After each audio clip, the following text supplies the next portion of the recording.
Okay, so once again, Southern Canadians, we welcome Bhante, Chandima and everyone to Dharma Pit Stop 2.2 for today.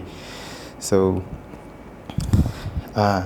we are very blessed to have Bhante with us to share his insight on today's topic, which is avoiding the 12 cause of downfall, which is insight from the Parābhava Sutta.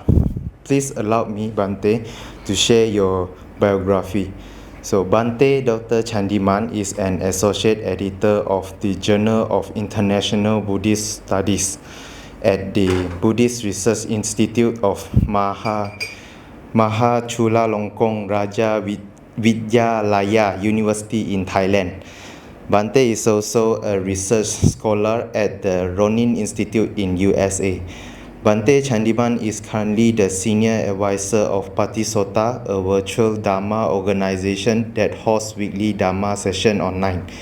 Patisota blog was ranked 58 globally in the 100 best Buddhist blog and website for 2024. So without further ado, let us welcome Bhante Dr. Chandima.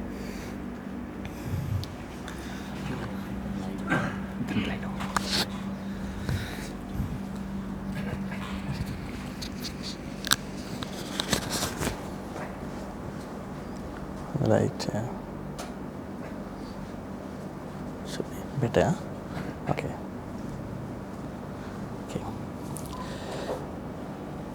A very good evening, Dhamma friends. I'm very happy to see all of you once again here in the same center. And thank you, Brother T.C. Lim and S.K. Lim and our brother Brother Chu for accommodating this place, for giving this Dhamma talk, and all the others who have been supporting in different ways for these Dhamma activities to go on. So before we get started, shall we pay respect to the Buddha once again? Sadhu, sadhu, sadhu. Namo tassa bhagavato arahato samma sambuddhassa. Namo tassa bhagavato arahato samma sambuddhassa. Namo tassa bhagavato arahato samma sambuddhassa. I think the reason is that it is far from the mic. Maybe you plug in here. Should be better. The connection is, yeah. It was here before, right? Yeah. Better.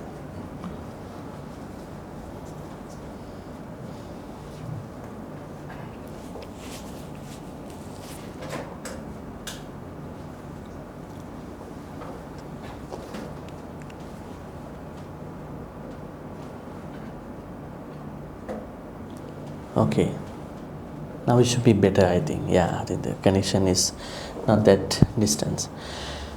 Today's topic is going to be avoiding the 12 causes of downfall. Now, you know, in the Mangala Sutta, Buddha talks about how to create blessings. I think we have to discuss about blessing a little bit here. A lot of people think blessings come from only from chanting, but the true blessings come from creating the blessings. We have to create the blessings. Now, say for instance, a monk is to chant certain suttas. So, depending on his compassion and then your willingness to receive the blessings, you may be blessed. But when it comes to your true blessings in terms of how things really happen, how things are going to really work in your life, we have to create certain blessings. So in that discussion of creating blessings, Buddha talks about 38 blessings. Where do we see that? Those 38 blessings? Mangala Sutta. Very interesting sutta. You may chant just like a mere chanting, but if you read, if you understand one by one, you will see that this is something that we have to create. Say for instance, the first blessing that we have to create, Asevanacha Balanam. Asevanacha Balanam means not being in the company of unwise people, bad friends. Does it matter to us? How much does it matter? I mean the bad friends, Papa Mittas, how much?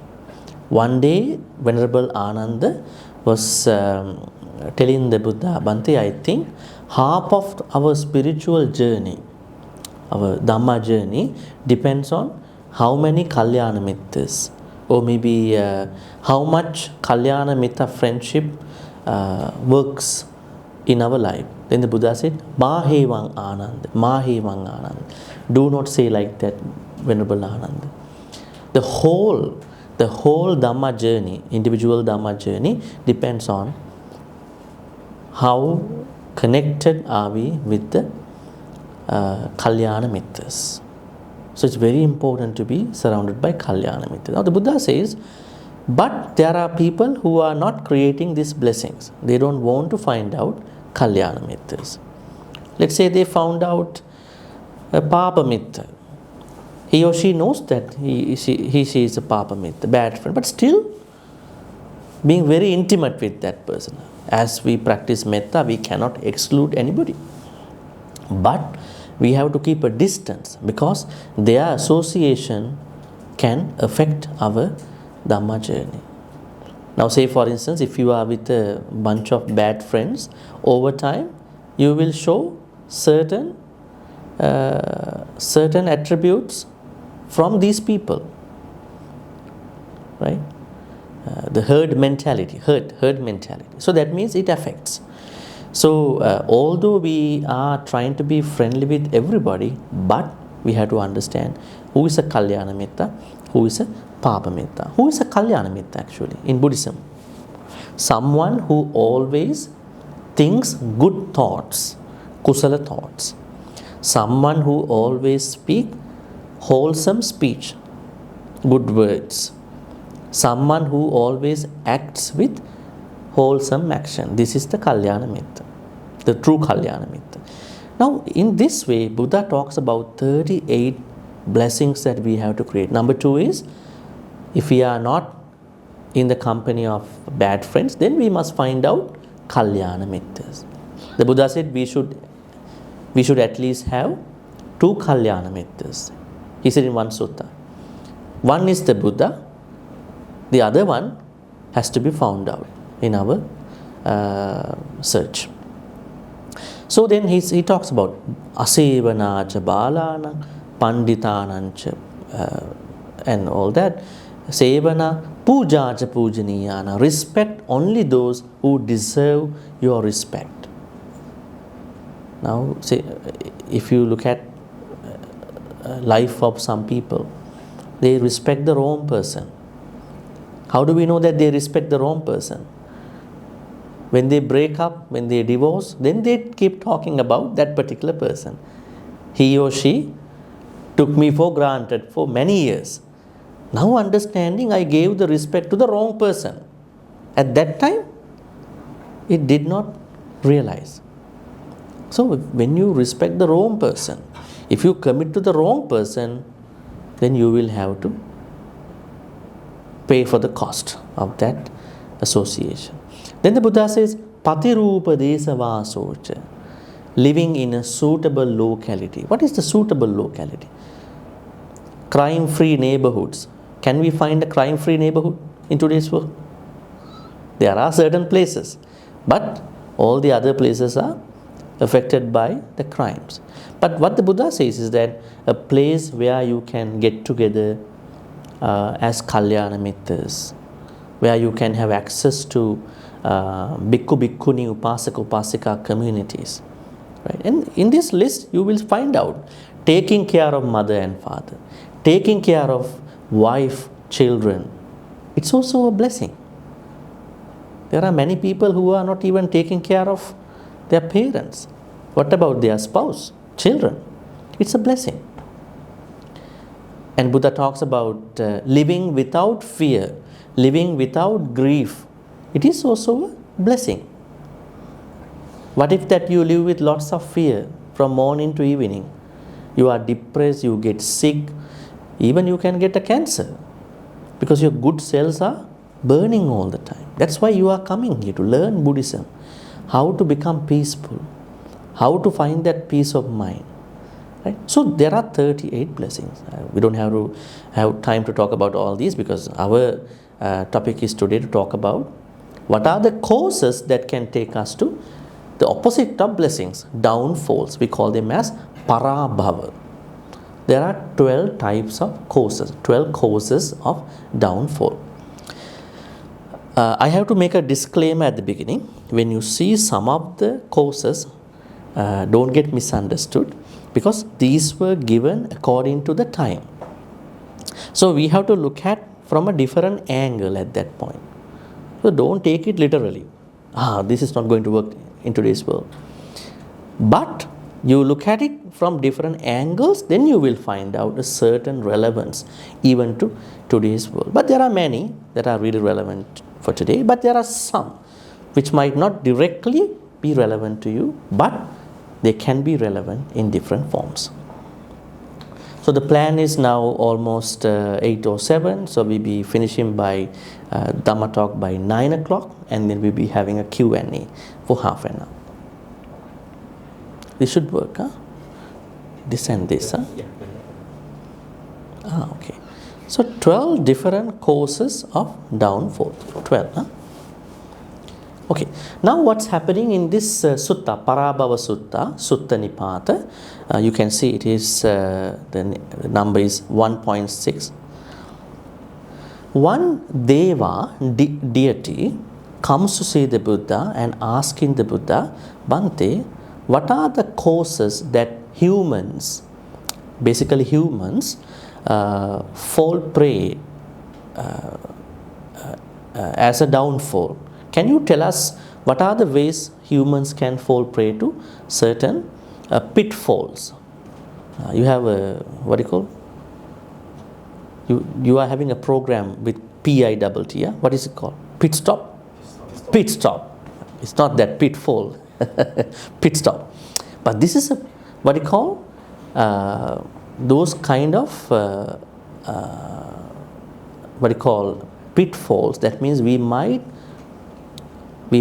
get into those pitfalls if we don't understand these causes. So then we can avoid causes earlier.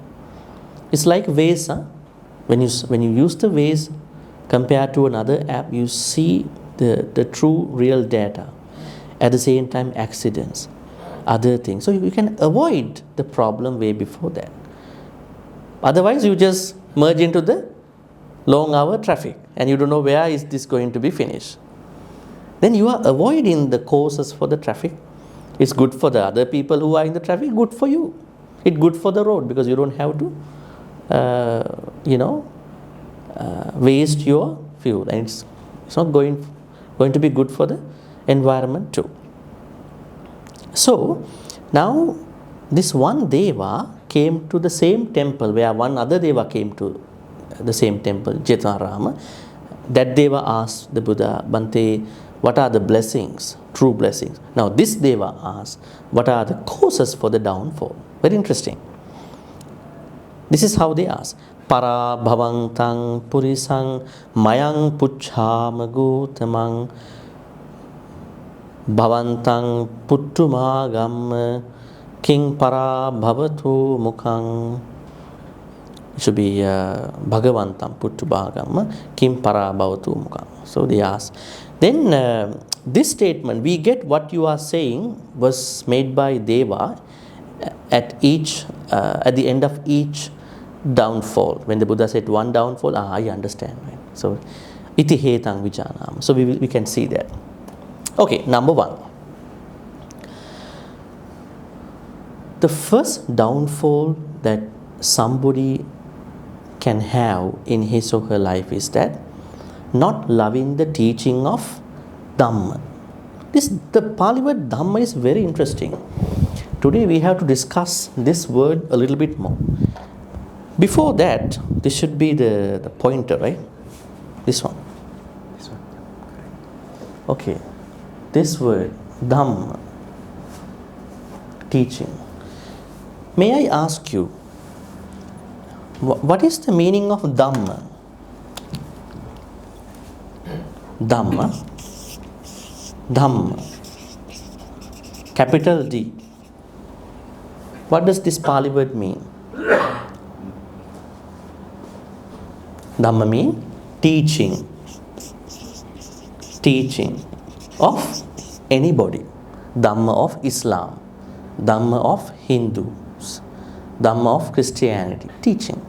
But we here take it as the Buddha's teaching. Does the Pali word Dhamma have multiple meanings? Are there other meanings of this Pali word? What are the other meanings? Can I know? Now you are promoting leadership and everything. You must know what is Dhamma. You use in Pali word Dhamma all the time.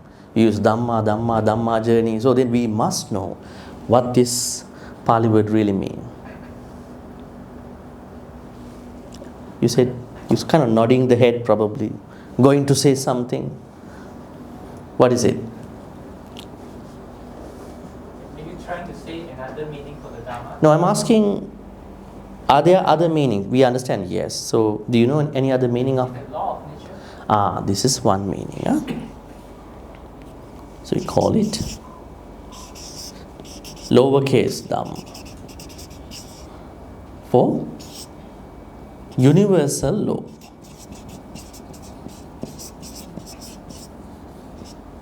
What is it?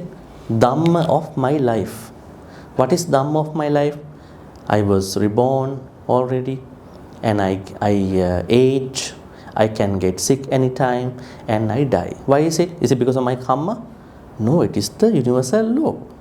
I have to die. Death is a part of life. It is not beyond the life. Right? Many people think death is beyond the life. Death is a part of this life. We have to embrace it happily. But ways and means how it happens could be different.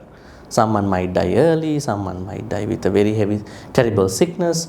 They are true, their own things. But Dhamma means universal law.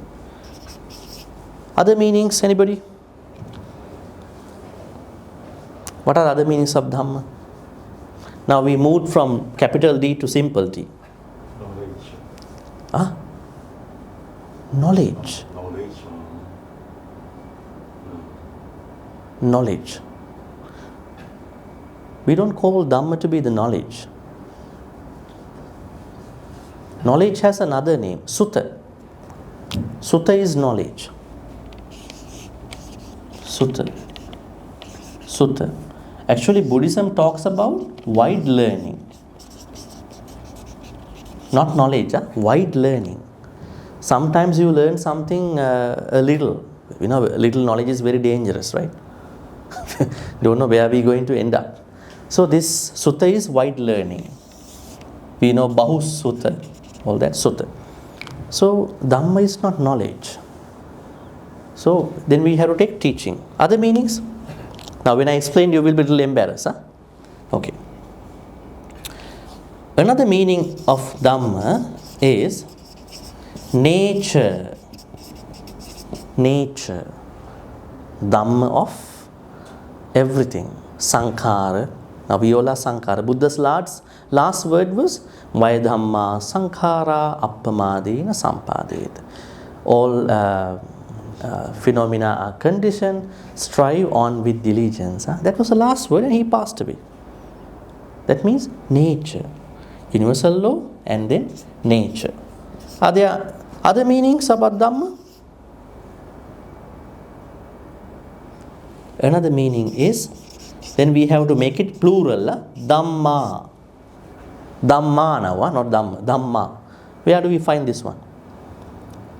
Chakku is eyes, then things that are coming to my eyes are sights, images. Ears, and then sounds come to my ears. Nose, smell comes to my nose. Then tongue, taste comes to my tongue. Then body, then touch comes to my body. And then mind, what comes to my mind? What comes to your mind? Not my mind, your mind. What comes to your mind? Huh? What is coming to your mind from external world? Now you are listening to me. What is coming to your mind? Because of my presence here, what is happening in your mind? Thoughts. Thoughts are arising, staying, going away. Thoughts. What is the Pali word for thoughts? Dhamma. Interesting, huh? Very interesting. Dhamma is the word for Chakku, Rupa, Sota, Saddha, Gana. Gana means Gandha. Then Juha, Rasa. Kaya, Pottabba. Mano, Dhamma. Dhamma means thought. See? Is that all? Are there other meanings? How many of you have studied Dhammapada? Dhammapada? How many of you have studied Dhammapada? Okay. Others? Dhammapada, the handbook of the Buddhist. Handbook. It's a very booklet you can bring anywhere. Dhammapada, if you read Dhammapada, then you will learn a lot. Actually, I've been conducting a class every Thursday, online Pali reading class. These days I've been teaching from Dhammapada, so one by one. Now almost 30th stanza I've been doing. It's continuing. There are 423 stanzas. So first I let them read, I check their pronunciation, and then after 30 minutes I tell them the contextual meaning. In this Dhammapada, in the first stanza of Dhammapada, Mano Pubbangama Dhamma, Mano Setta Manomaya. Mano Pubbangama Dhamma. Have you heard this statement? Mano Pubbangama Dhamma. What do you call? Mind is the forerunner. Mind is the forerunner for Dhamma. What does it mean? Now here Dhamma means thoughts, but in that context Dhamma means experience. Your experience, any experience. Eye experience, ear experience, then what do you call? Nose experience, tongue experience, body experience, mind experience. They all are part of Dhamma. Now only we call this is a part of three things. Sanya, Vedana, Sankhara. Now I will explain to you. In every sensory experience, when we are seeing something, when we are hearing something, when we are smelling something, when we are tasting something, when we are touching something, when we are thinking something, these three things are happening. There is a certain feeling. Now when I see you, I may have a happy feeling, or unhappy feeling, or a neutral feeling. Then what will I do after that? I make memories. I recognize you. Were these people noticed before? Maybe some of you are new, some of you were known to me yesterday. So I'm trying to create my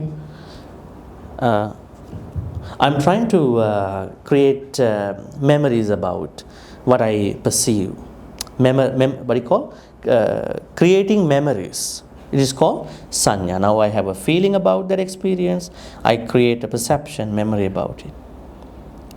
Sometimes when you have a feeling, you are creating a perception based on a bad experience. You were with somebody before, now you had a bad experience. So you think everybody like that will be the same. But it's not. Right? And then after that, you are creating sankhara. Sankhara means karma. Good karma, bad karma. So every experience creates Vedana, Sanya, Sankhara. This whole experience is called Dhamma.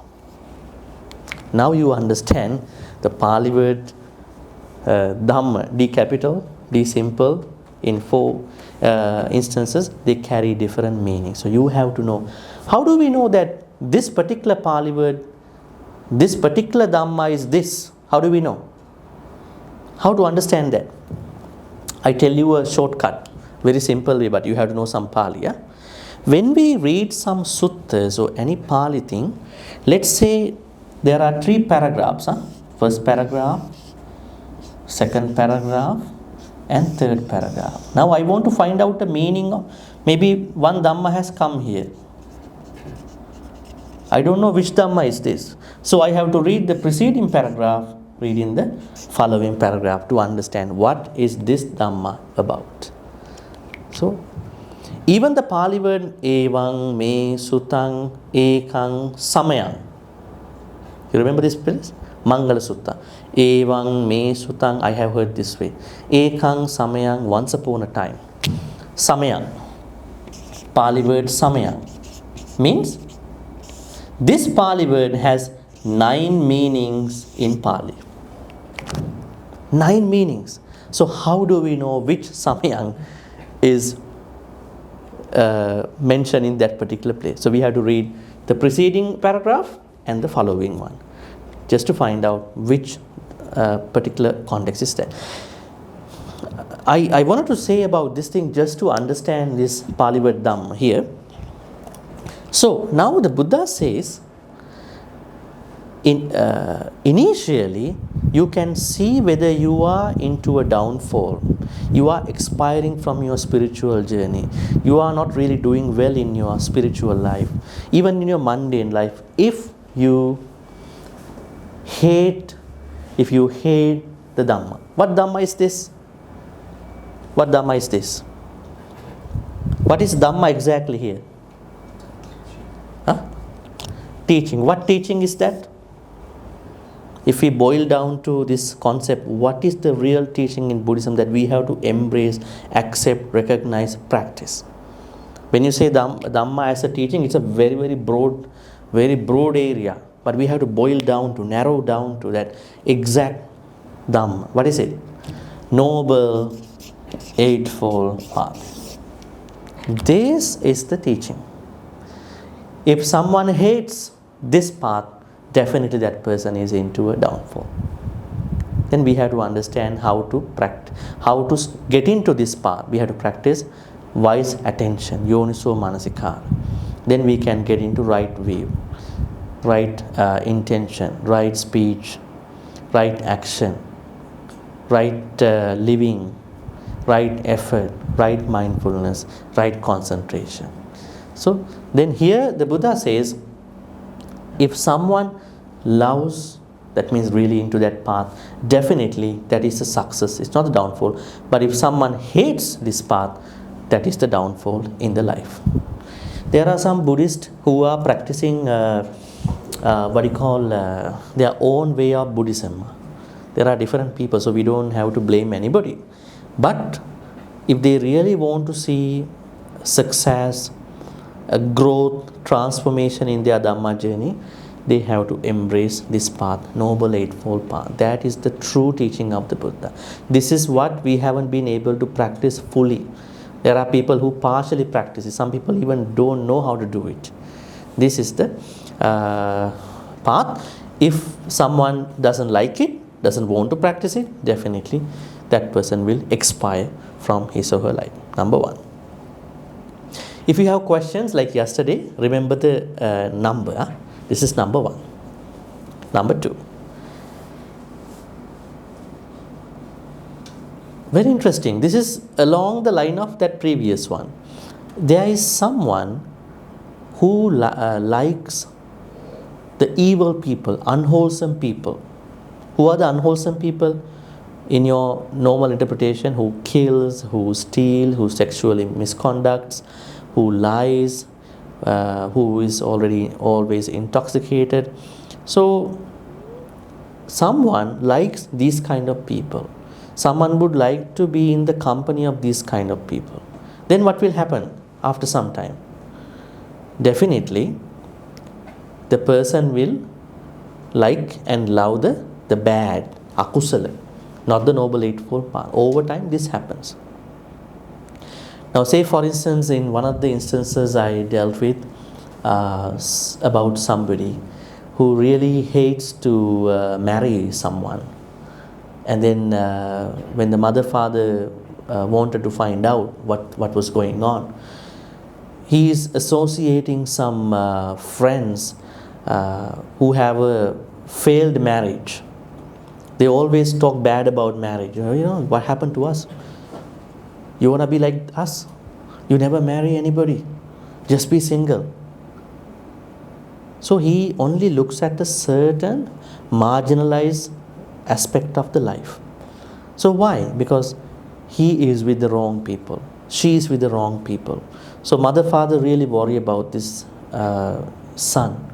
But he doesn't want, because he's always surrounded by those people who have a bad life, who have a failed life. Actually, that's why we really want to be surrounded by people who can inspire us, right? Who can really help us in our journey. But for other people, we practice metta normally. So it matters. So that means the second downfall is definitely your association with the wrong people. Right? It says the bad are dear to him or her. He has no love or maybe care for the good. She believes the teaching of the bad, and that leads to his or her downfall. Right? So this is the second downfall. How many people are there? Even some children are talking about their parents sometimes. We cannot tell anything to our parents. So here in our culture, father there, mother there, we are here, we cannot. So can Sangha members come and tell something to our mother, father? They are struggling a lot, right? The third downfall is, this is interesting, fond of sleep. That means if you are someone who is always trying to sleep, we need a good sleep, 7 to 8 hours, but not sleeping all the time. Fond of company, we need some sort of socialization, right? Some sort of socialization. But what if that you are overly socialized? You always looking for the company of other people. You don't want to take a me time, I time, just reflect yourself, what I've been doing. Am I really on the right path? Right? Fond of company. A man, woman who does no work. Buddha talks about engaging in a proper work, right? I mean, this is compared to that time, right? And laziness, if someone is so lazy, actually all these things are happening, fond of sleep, fond of company. And at the same time, koda panyano, always angry. These traits, these states of mind definitely lead that person to downfall. So under the third downfall, we understand sleeping all the time, and fond of socialization, and who is not looking for some work, right? Always trying to stay away from work. Maybe there are other problems, but that person can work. We know one person in Canada, he didn't work for 6 years. And then we started telling this person, you have to work. And then only, after some kind of too much discussion about this thing, he started working. And he was then again very thankful to all of us, the monks in the temple. Because he didn't want to merge into that culture. Because if you come from a different country, when you start working in another country, you have to maybe start from zero, right? So that means if you can work, if you don't work, that could be an issue. Anyway, so this is the third downfall. I'm not going to read Pali a lot because I just want to share with you the meaning only. Number 4. This is about taking care of mother and father. I think we discussed this even yesterday. Definitely we are supposed to take care of mother and father in the best possible way. It is not something that we do in return. A lot of people think that we are doing it just to do things in return. But it is the best source of being grateful in our life. They can be the best source for us to be grateful. We know them, we know their sacrifices. So the Buddha says if someone doesn't do it, then definitely it's going to be a downfall. There may be issues, but you should keep continuing your work in different ways, even they are not in good terms with you. Maybe you are not in good terms with them too. That's number 4. Number 5 is lying monks, religious people, deceiving, lying Sangha members. Actually, this is very interesting. The Pali word, there is a Pali one, there is a certain typo, but what it means is that there were people at that time who lied or who deceived Sangha members. One very good story that I want to share with you was that there was one monk one day went to a house for Pindapata. So the lady in the house didn't want to offer dana on that day for whatever the reason. And she came up and she said, Bhante, we have no dana today.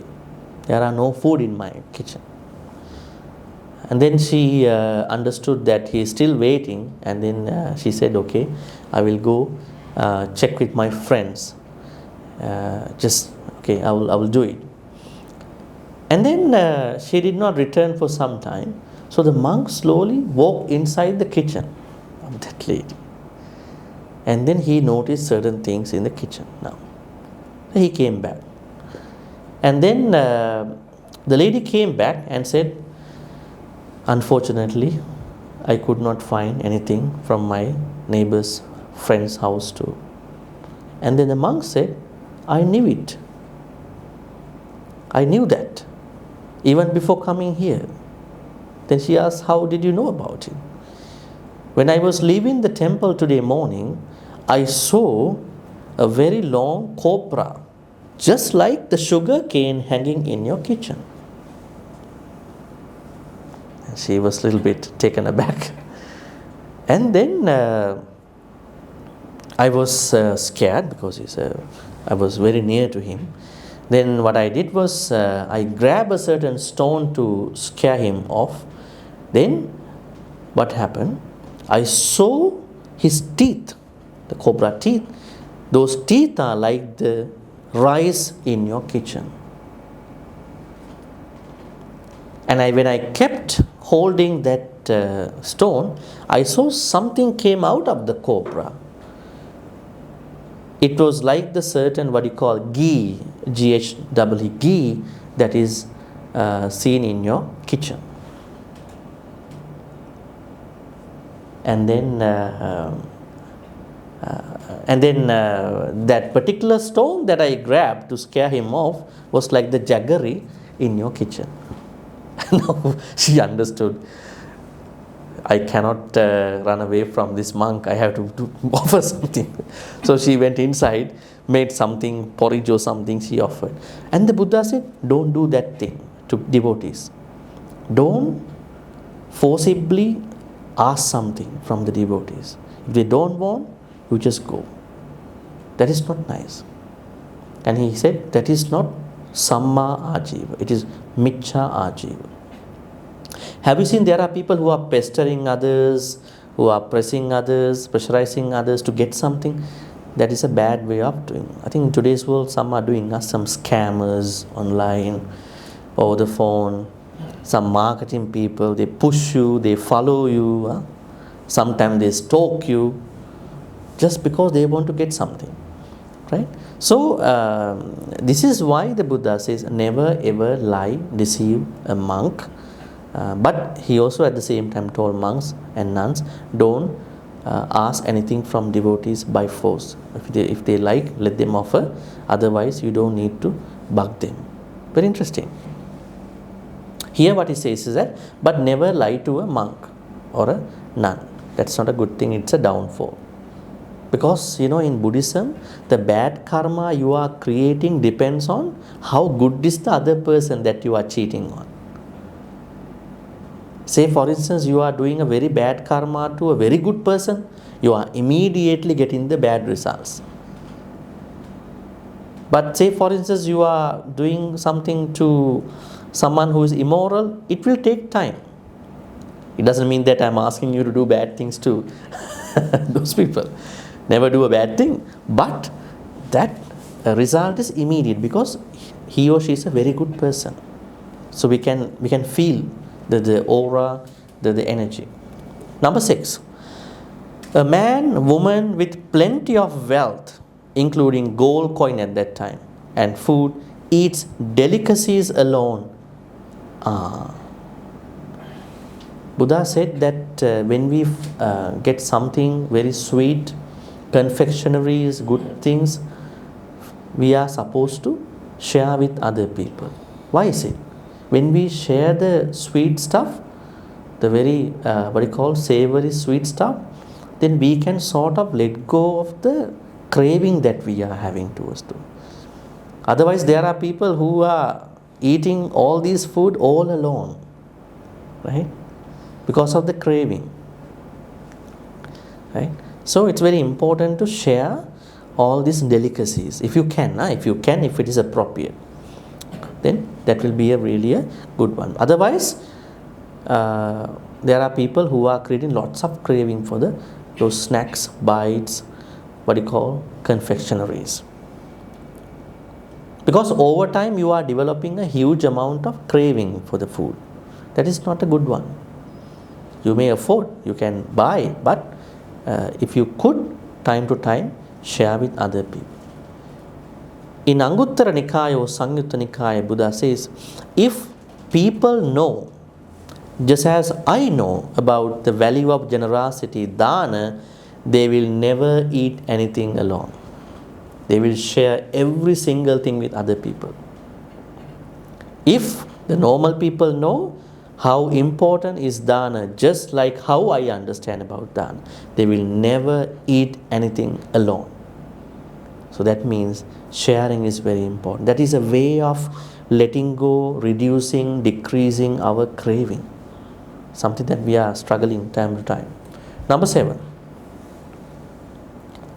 If there is someone who is trying to use birth, wealth, tribe, lineage, and looks down on his own family, vein of birth, wealth, and clan, a man and woman looks down on his or her family, that is going to lead into a downfall. So that means we should never be conceited based on where we were born, how much money we have, which lineage we belong to, and all that, even from our family background, even to other people, right? Because when we are growing in certain communities, we are going to favor other people time to time. It might work in a way, but in the long run, if you are doing that all the way, if you are rejecting the skillful people, expert people, good one, just because you want to protect your birth, your clan, your lineage, your whoever, your people from your own school, from your university, from your those ranks, then there will be a certain harm that can happen to your spiritual journey. I know you cannot do that 100%, but try time to time to treat everybody equally, because that will help you to become a person of some kind of objectivity. Number 7 is that. Number 8, this is about addiction to certain things. If you are a man, if you are a womanizer, if you are a woman, if you are a manizer, manizers, womanizers. If you are addicted to drinking, if you are addicted to gambling, And then what will happen is that every bit of money that you're making, you are going to waste on these aspects. Actually, we have seen lots of people who have been trapped in these issues, right? Especially when they are addicted to these sensual pleasures, they never know where they're going to end up. Now think about gambling. If you go to a casino around 1, 2, 3 a.m., how many people are walking out of these casinos? If you go to certain areas, we feel the pain of that, right? And then drinking. What kind of drinking is this? Sura dutto. Sura means? What is sura? Sura, mere, majjapama, dattana, veramani. What does it mean? Sura? Can you tell me the meaning of sura, mere, majjapama, dattana, the fifth precept? Huh? Intoxication. How? What kind of intoxication is that? Huh? Pardon me? Wine? Mine. Okay. Can you explain to me? Now I understand how you practice fifth precept in this interpretation. You are saying mind intoxication. How does it work? In the sense that consuming or drinking substance that are able to cause a person to think correct, clearly correct. Okay. Understanding on mind intoxicating, Even alcohol. including alcohol. Okay. But we do consume alcohol too. How do we look at it? The consumption of alcohol on a certain amount that will cause. What is your threshold? Sorry, You have a threshold? I do have a threshold. Okay. You have a threshold. So this is a very interesting precept. We have to understand properly, without misunderstanding about it. Now let me tell you. So what is Sura Mere? I think I have to explain to you because it's a part of this this thing. Put it down. Okay. Sura Mere. Okay. Now these are two types of intoxications. What is Sura? Fermented intoxication.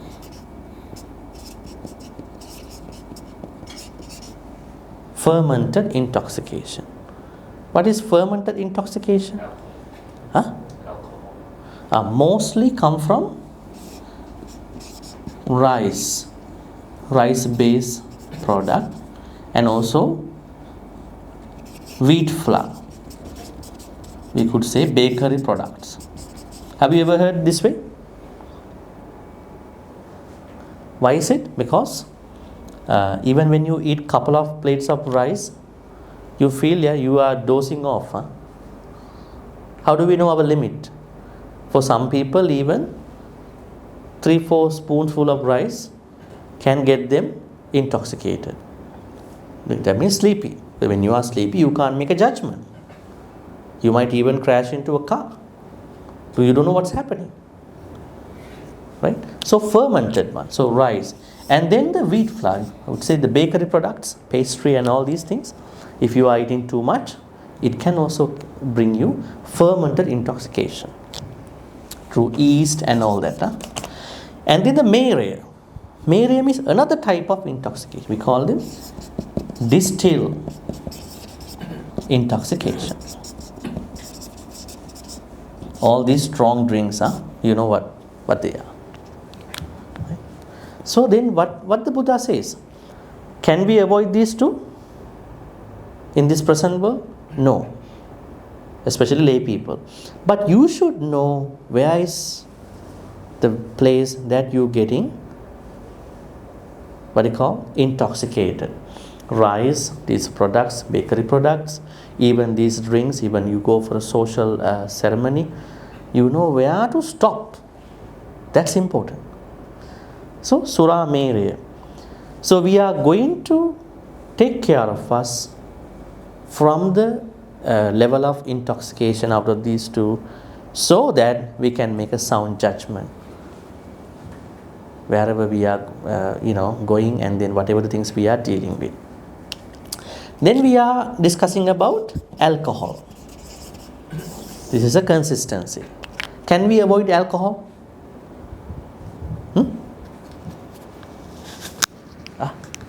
Can you tell me why we cannot avoid alcohol?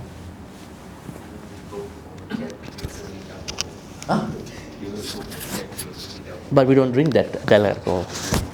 Only touch it. We don't drink. Sometimes we touch the evil stuff, but we don't take it to us. Can you think of a better example of alcohol? Can we avoid alcohol 100%? No. The example is, let's say you are catching a cough and you are trying over-the-counter medications and nothing seems working. Then you are approaching a doctor and doctor gives you a prescribed medication, apparently a syrup, maybe a codeine-based syrup. And then you will be instructed by the pharmacist or whoever that you cannot take this syrup during the day. You will take it just before you sleep. You can't operate machines, you can't drive. Why is it? This syrup, codeine-based syrup, puts you to sleep and then start working while you are in sleep. So we are consuming alcohol. It's a narcotic. Codeine is a narcotic. It's not even alcohol. It's a narcotic. Controlled drug. But it is a medically prescribed situation. Medical prescriptions are not bringing us the breach of this fifth precept. What about someone who has a severe pain in the legs? Apparently he or she needs a knee transplant. And the doctor says you have to wait, if you don't have money, you have to wait for the government hospital for the surgery. But till then, you may need a painkiller. And he prescribed maybe perhaps a certain medication with heroin. Heroin is a narcotic. But it's okay as long as it's medically prescribed. But there is someone who goes to the black market and trying to buy lots of heroin just to desensitize the body as a recreational drug. That is suramere. That is a breach of this one. So there are situations where we have to use, you may have to use this, but under medical prescriptions.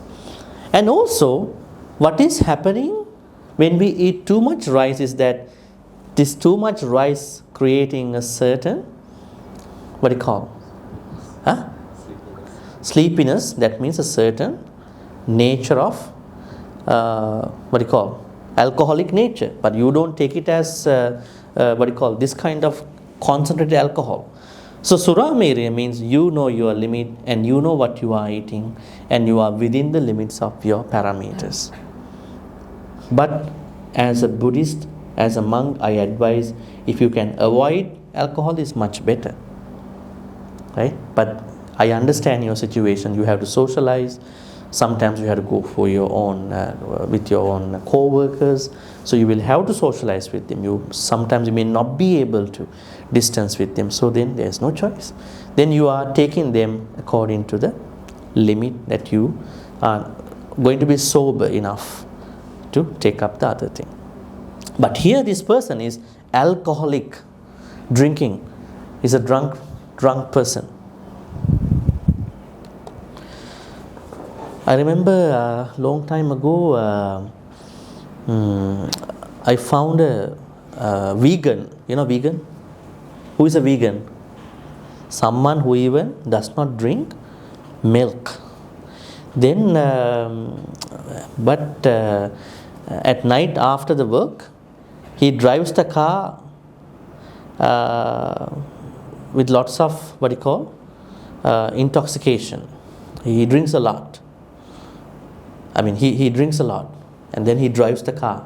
But he's a vegan. We're having a discussion about it. I asked, do you know how the wine is filtered? Through the fish skeletons. That means the things that you are drinking, wine, they are filtered through the fish body.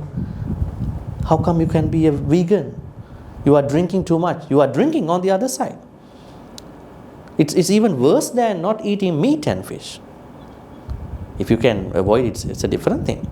So that's why there are people, when they come to certain ideology in their life, they become very extreme in their life. Anyways, so these are issues. So the downfall number 8 is that if you are someone who has no limit, who has no limit in your sensual pleasures, and you are drunk all the time, you are into gambling, definitely this is going to cause a downfall. Number 9 is that this is about sexual misconduct too, in a way. That means not content with his or her own partners, she debauches himself herself with prostitutes, the female ones, and then gigolo, the male ones too, it's opposite, and with other partners. Definitely this will create a certain downfall. Nowadays there are different opinions, arguments about this, but as a Buddhist we understand that when you are with someone, you are trying to love that person very much and take care of that person, and because that will create a very good kalyana mitta, friendship in your relationship to the next level of your practice. This is very interesting, Buddha says. That means being with someone who is much way younger than you. Buddha talks about it. But today there is a different opinion about it. Number 10. So nowadays people might say age is just a number. But at that time there was a saying that the Brahmins, the high priestly class, they married to very small girls. And then the Brahmins cannot sleep at night, always checking what is she doing. At that time. But now it can be a different situation.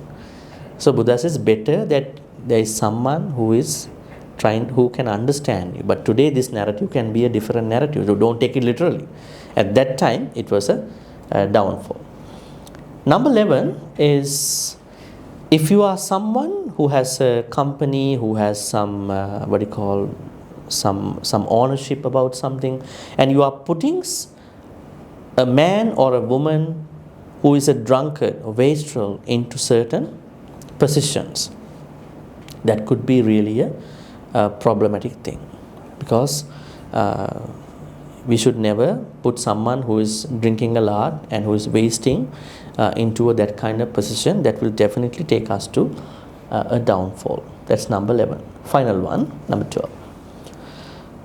A man or a woman of little wealth and strong craving, born into an aristocratic family, sets his or her sights on kingship, and that leads to his or her downfall.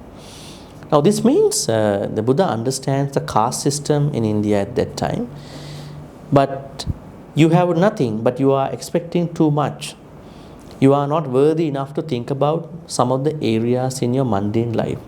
So if you don't have the required prerequisites of being as such, never expect that kind of a thing in your life. I think if you take it to normal life, there are people who don't have the enough strengths, enough possessions, enough qualities, but they still want to be that high. They will never be able to make it. It's going to be an unrealistic plan. So that can really cause that person to embrace a downfall. Finally, what happened to the Deva was that, seeing these 12 downfalls, causes of downfall in the world, an astute, wise, noble person, accomplished in the Ditti, Samma Ditti, will enjoy a world of grace, happiness. That means the more we understand these 12 causes, the more we can avoid these causes in our life. I'm not saying that we have to put these 12 causes right away into our life, but you can see certain relevance to our life from all these 12. So if you can take care of your life from these 12, if you can avoid your life not falling into these 12, I hope that you will be able to really continue your mundane life and your Dhamma journey. Alright, Now we can go to the questions part. If you have any question, so please ask your questions today. But we have only one mic, I think, right? Is the other mic working too? No. It's not working. Okay.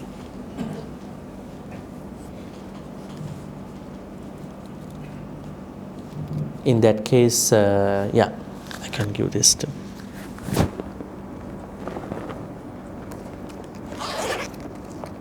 In that case, you are only using this mic because we can hear we are talking.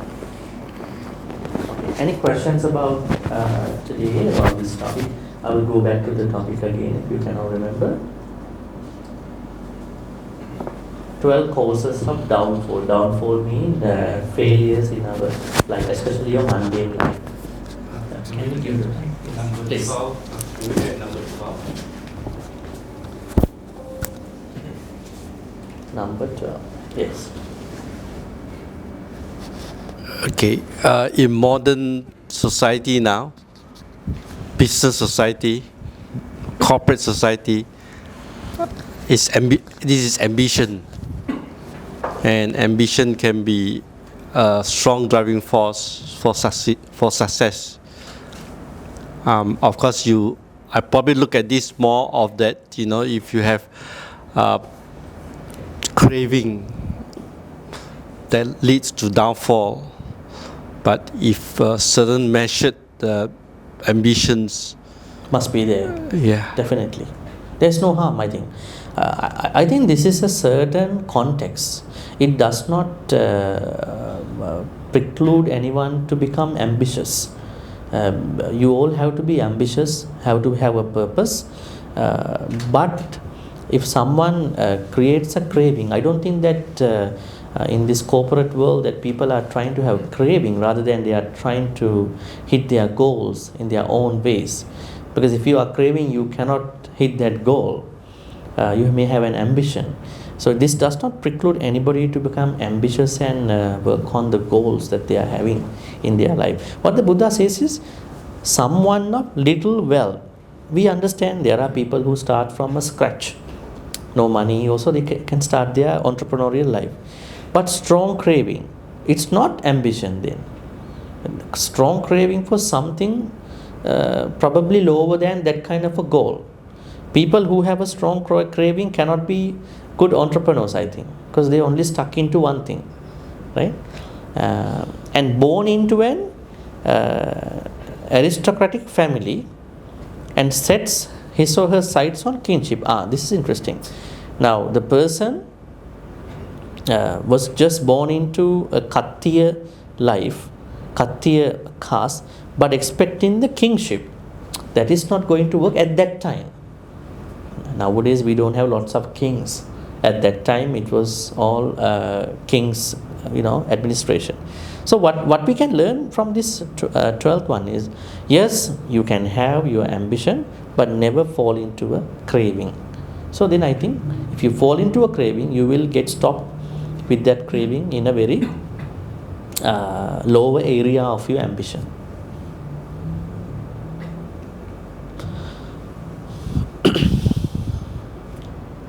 Number 11.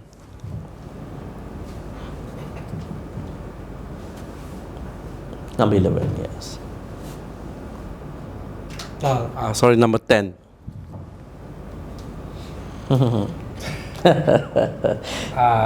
I think this is probably is not relevant nowadays. If I read this correctly, then I think it's become a legal issue here nowadays, because you are marrying an underage girl, that's legally wrong. Actually, this is why I said we don't have to take it literally. What the Buddha says is you don't need to marry or you don't become in a relationship. What the Buddha says is that the situation at that time, that's why I said this is a situation at that time. That means there were Brahmins, because most of these teachings were given to Brahmins. These Brahmins were marrying very, very little girls, and then they did not sleep the whole night. And that's why the Buddha said this particular thing. Otherwise, the nature of this might be different, relevant to today's world.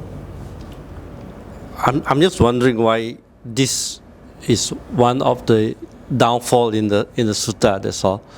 I mean, is it? This sutta? That's why some of the suttas were given to that time. So we are not in that time anymore. So it's no doubt. It's no argument about it. The society was the Indian society at that time.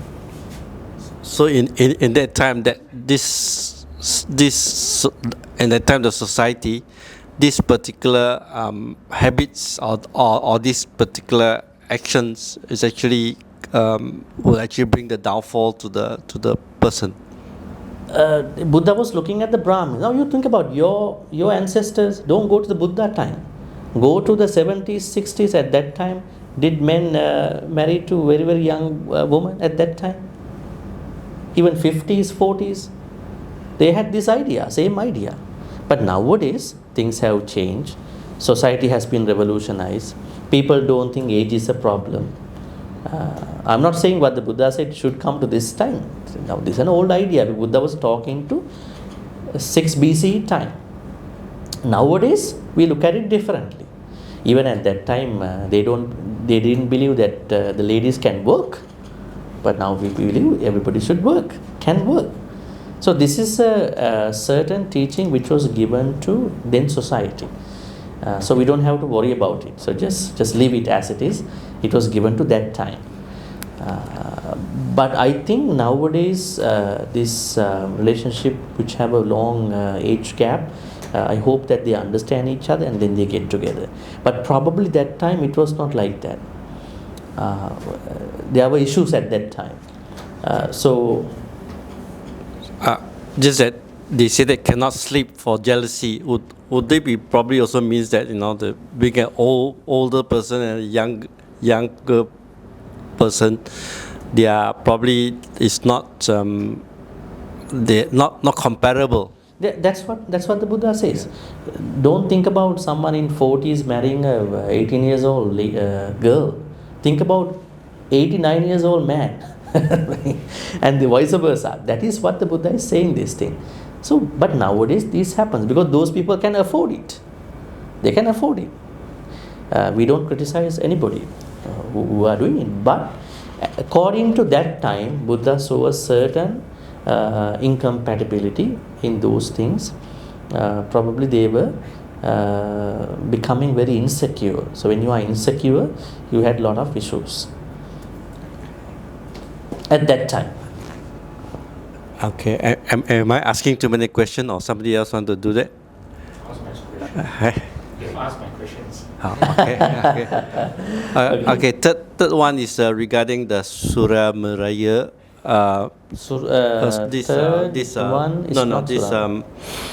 This intoxication by the fermented intoxication and the distilled. Yeah, this one 8. Yeah, but I'm just looking at that statement there. Yes. One thing. Where did it say along it that say there's the limit, your limit of the drinks that you can hold on to? Is that? I mean, I'm not very. No, that is implied. Implied. That is implied. Because how does the Buddha know your limit? How does he know his limit? Don't go to the alcohol. Think about our limit of sensual pleasures. How much sights can we see during the day? It depends on me. And if I feel this is not going to really work, I have to stop it. So it's implied. The limit is implied. You can say Majjhima Patipada, but it is implied. But otherwise we cannot say we cannot consume alcohol. That's going to be a really bad statement, like that particular downfall. Because there are lots of things happening. Like you said, we have to use sanitizers. Doctors are using sanitizers. They are using a lot. So, and then there are lots of things happening with that. So it's implied. Your threshold is implied. I hope that people make the right decision when they consider their threshold. The problem is people don't know when is your threshold. then that means they lack in their mindfulness in that particular point. They don't know what it is, right? It's like karma, an intentional act or unintentional act. That means we have to create our own moral compass. Those people who don't think that they don't know, that means they are not confident about what they are doing. Say for instance, someone goes to a pub, bar, maybe a liquor shop, doesn't know where to stop. That means definitely she is into being alcoholic, addicted to that. So the solution is that if you are unsure about your threshold, is not to consume it. No, I think people get to know this slowly. That is one thing. The other thing is I suggest if you can avoid, you can avoid, not drinking. But if you think you are someone who has to work with some sort of socialization, you cannot avoid at that point. Then you should know where is your trigger point of being drunkard. So then you can make your own point.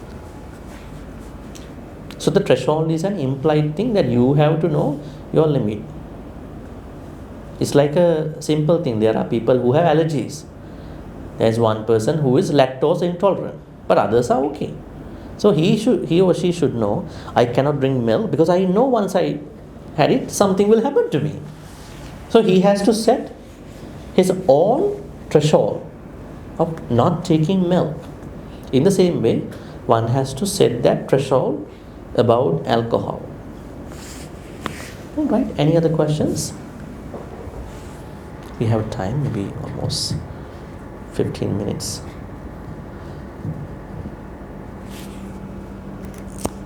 You have a question? Bhante, as our society is getting richer and richer, we realize that people are working less and less and leading People are better working life. less and less. Did you say working less and less? People are what? What did you ask again? Can you? My question is, when people lead a better and better life and work less and less hours, will they be at risk of falling off onto their what they call bad habits and life as envisioned by the I don't think by the so. teaching? Some people may fall into the bad habits, but we have to understand from Buddhism that conditions have been changing time to time. I mean, if you look back 15 years ago, people did not wake up to an email for a bill, checking a bill. But now everything has been digitized. Right? People don't bring money. Just because people don't bring cash and paper bills, does it mean that they are into lots of money? So I think people are finding a different life in that new comfort zone. So they will have to work with that particular condition. But the old life is not anymore existing. So they have to they will find out. I think they are finding out. But since we are dealing with a lot of gadgets and with the huge percentage of online activities, and there may be easy ways to become corrupted, easy ways to become evil, unwholesome. So then we will have to create our own discipline to avoid those temptations. Temptations are very different nowadays compared to last time. Now, one thing is that cheating, a very good example. Long time ago, cheating was very difficult. Everybody knows you wherever you go, and you don't have quick transportation. But nowadays, cheating is very easy. Even with a handphone, you can cheat. But does it mean that everybody is cheating? No. So people are trying to be disciplined within their new comfort zone, if they really respect the other person. Some people may do, some people may not do. It depends on the person, whether how much that person understands the conditions and how to behave in that. But there are challenges. Now, say for instance, when we go see a doctor 15 years ago, doctors never show us a computer. Now, after treated us, when we ask something, they ask us to check on Google. Even they show us the web medicine, Cleveland Clinic and all that. At that time, doctors didn't do that. Because of why? Because they are scared of what is that called? They are scared of being sued. So they are very, very particular about the wordings. If you want more things, please check that. I don't want to talk about it. They are all within the brackets of words, sent like a lawyer, within the brackets of certain wordings. So I think things have changed, conditions have changed, society has been changed for whatever the good thing or bad thing. It doesn't mean that those dynamics have made us evil beings. There are lots of people who are conscious about these dynamics and then trying to spend a good life, wholesome life, especially young people I know, even middle-aged one, even the elderly folks too. But some of them, they are caught up with akusala things. It happens, even at that time it happens. It depends on the person. Thank you. And I think social media awareness is one of the most important things in today's world. In other words, social media awareness and this cyber awareness. Especially now, we don't deal with many people through money, credit cards, and a lot of things are happening online. So how to take care of us from potential scamming, credit card thieves and all these. So I think an elderly person who cannot pay anything through physical money, because shops have becoming cashless now, aren't they? They don't take money nowadays, right? They want to save their money on their side. Why do we want to pay for employees that way? So we want to have a cashless payment. In many places you go, they are cashless. When they are cashless, we have to be cashless too. We have to use a credit card. Then do we have the certain awareness to use a credit card? There are lots of potential dangers and we have to understand. And then we will think about, okay, I don't want to use a credit card. I have a credit card, I will attach it to a mobile wallet. I pay from the mobile wallet, like your touch and go, right? Because then if you use a credit card directly, there are more repercussions. But if you go through the mobile wallet, it's much better than that. You are looking at how to become smart in this revolutionizing, changing dynamics of the society, so we can avoid evil stuff. But say for instance, there is a senior who doesn't know it. Every time his credit cards are compromised by the banks, they say somebody took your money. That means when the society, when the time has been changing, developments are being coming, it's better to be aware about what's happening. Then we can keep up with that. Yes. Bhante, my question is on from cause of downfall number 8 all the way down to 12. Okay. It always mentioned that male and female and youngsters relationship, but one thing that they did not mention is female and lesbian or gay. So where did this category falls in? That is my question. Okay, interesting. We have to understand that there were no lesbians and gays at that time. Funny, it's a funny argument. Anyways, we don't find these people at that time because society was very reprimanding the relationships as such. Even now, being a Canadian, I understand in Canada, it's legal to marry a same-sex person, like in Switzerland. But in the US, not every state accept that. Only certain states. Other states don't accept that. With the church, influence that is there, right? So Buddha didn't have to mention about those people because they were not very much accepted. Probably they were not They were not existing at that time to that extent. That's why it was just he and she. He and she. I think if they were existing that many, he would have definitely mentioned about these people by names. Definitely. But now we are looking at society from LGBTQ, he and she. Because society has been more aware about the needs of different people, more tolerating, right? At that time, society did not even tolerate a lady, woman. What about a lesbian? What about a gay person?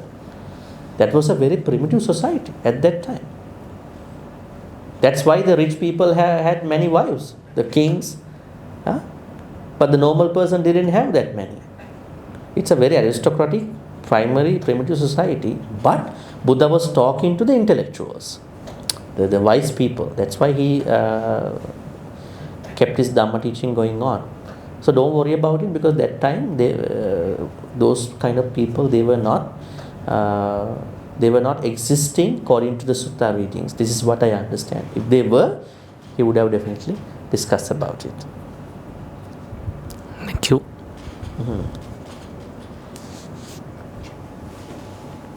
Others in the back, any questions?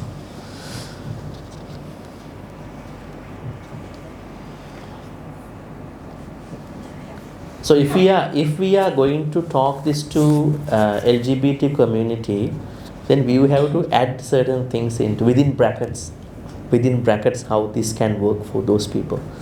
Yeah, because this kind of audience, I didn't think it more. Yes. Bhante, I'm talking about downfall, I think number 2, over socializing. But I was just thinking on the extreme end, 2 or 3. Extreme. Wait, let me see. I always mix up. Okay, 3. Fond of company. So in a way, it's like over socializing. But I think right now it's just, I'm thinking of the extreme. Right now it's more like we don't socialize so much. We are more introvert now because of the internet. I find that, especially that I'm talking about my family, the youngsters, they don't like to mix so much. They are more of a loner now. So this will also can create downfall, right? Because we don't mix so much. We don't have kalamitas. We are more into internet. Everything is internet. No, this is an extreme point.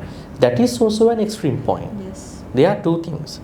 Now That's the other end, Now take that example what you are mentioning.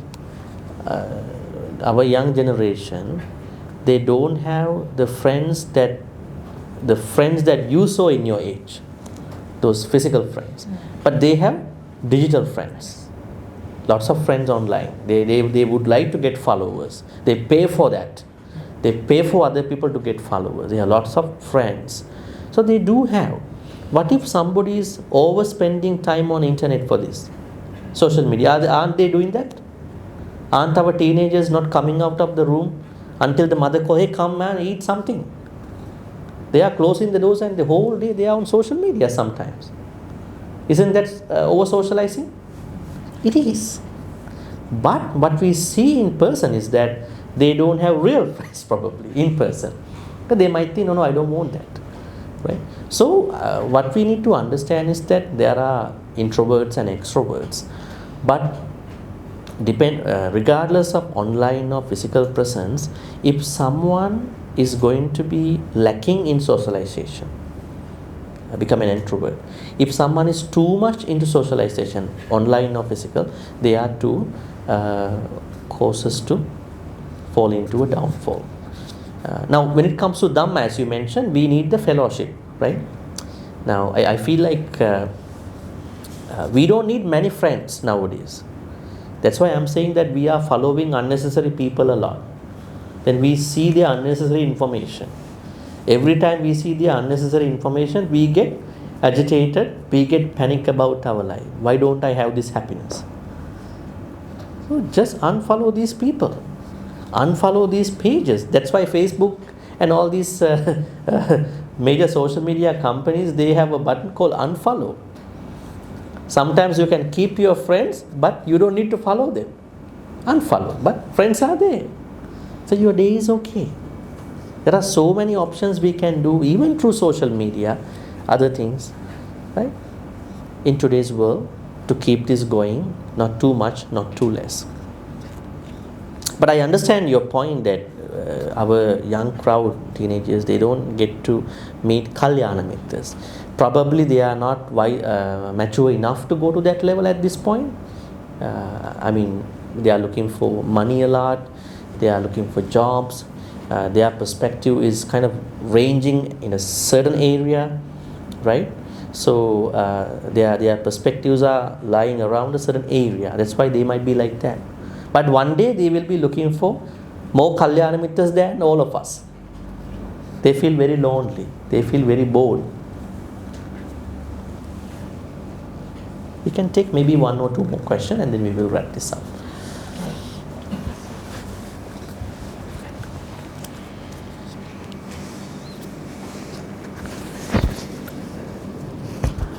Monday, actually, I have questions. Regarding Question or questions? Question. Question. Singular. Okay, good. Regarding the same downfall number 3, what say if, like, let's say for individual, as in right now for the current society, there is a lot of influence from the external, like social medias, like let's say one of the topic right now, like AI decisions making. Should an individual, he or she, the decisions are heavily influenced by this external environment, does that also consider which causing this individual could not make a clear. Can you make a good example for that? Now you are saying that things have been robotic, and artificial intelligence has been replacing our knowledge. Not particularly on artificial intelligence. Like give us an example so that we will understand more. Yeah, for example, like let's say the social media, they keep on enforcing like the elections of the US president, saying that which president is good and bad, and then they, for example, they emphasize on one president is good, another president is bad, candidate is bad, and then it causing an individual keep thinking that the media or the social media are saying the truth, and they fail to make a clear-minded decision saying that actually the social media actually telling the truth. Does that consider as a downfall of an individual? So I mean questioning whether they are telling the true or false news? As in because in this course of downfall number 3, it says on the font of company where he or she is from my understanding, if he or she does not works towards the idea that this individual bring out, so he just follow on. They succumb to the misinformation online. The informations that they can get. Either it's come from online or is whatever. Okay. So does that consider as a downfall of an individual? Let me look at it this way. Now, internet is a place of lot of information. Even for Buddhism, now if you go to, if you type something about Buddhism, how to be happy in Buddhism, then do you think that these information are verified information? Then you go to certain websites, Tiny Buddha, Alliance Row, right? They are reputed websites. But are the information verified? But if you go to psychology today, a psychologist has to verify the information. If you go to WebMD, a medical expert has to verify it, because some people are going to do that. And I think a lot of information on internet, they are loose information, they are not verified. So then if we know this, then why we think that we should be affected by the information? Forget about the US election. It's a really it's not even worthy of talking into this kind of thing. It's a different, because these media companies, they are promoting their own people. That's a different thing. Say for instance that you want to look for certain information, then you have to find out how to find true information. Then if you think you are not finding true information, you may have found out certain information, but you don't feel satisfied information, then you should approach a certain expert to know that. But there are certain information like weather, news, and we know certain websites for these information, right? I'm not going to mention them. Then we are going to rely on those places. Now say for instance a travel, travel advisories. That's a good one. Some countries, especially Western countries, they are advising their citizens with the true updated information. So people, they are not going to check normal information. They have to go to that particular website and check what the government is posting. But sometimes hackers even hack that website too. But I think we can plan out what information to digest, to approach, and to based on. Not that we believe every information in internet should be essentially accepted by us. I think that's a wrong idea. We don't have to. But now if you talk about AI, we have to look at the benefit of AI, right? Lots of good things in terms of AI. Now people don't even make mistakes in their writing, because lots of AI backed up apps at the moment. When we depend on these apps, websites, we have to understand there may be scammers who are using this information. So we have to look at those things too. Otherwise, don't blame technology. I never blame technology. I always say, make it a tool for us to make our lives better, but never become obsessed, never fall prey to technology. It's like a double-edged sword. It's like a knife. Someone can use it to stab someone, and doctors use it to cut it for a surgery. And when you cook, you might use it to cut off the vegetables. Blame should not be going to the knife, to the person with different intentions. Right? That's how we have to look at it.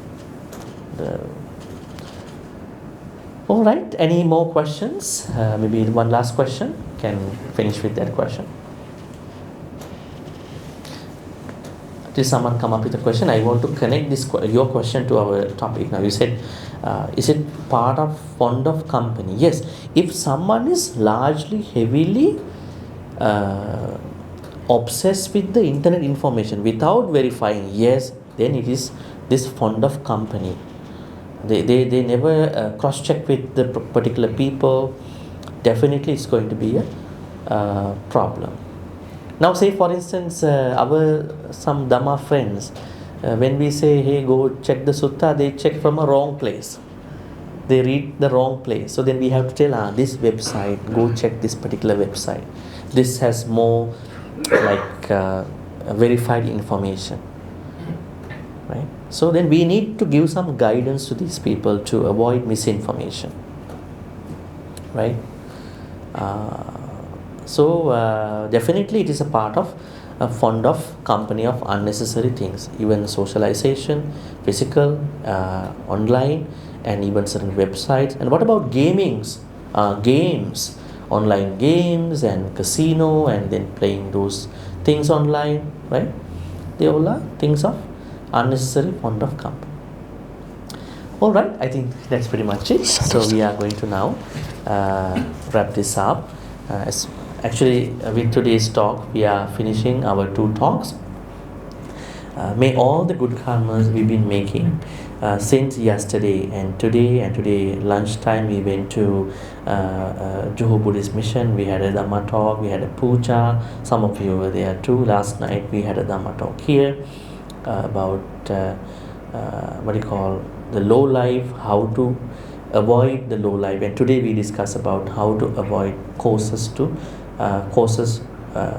so that we are not going to be a part of downfalls. We are going to embrace blessings all the time.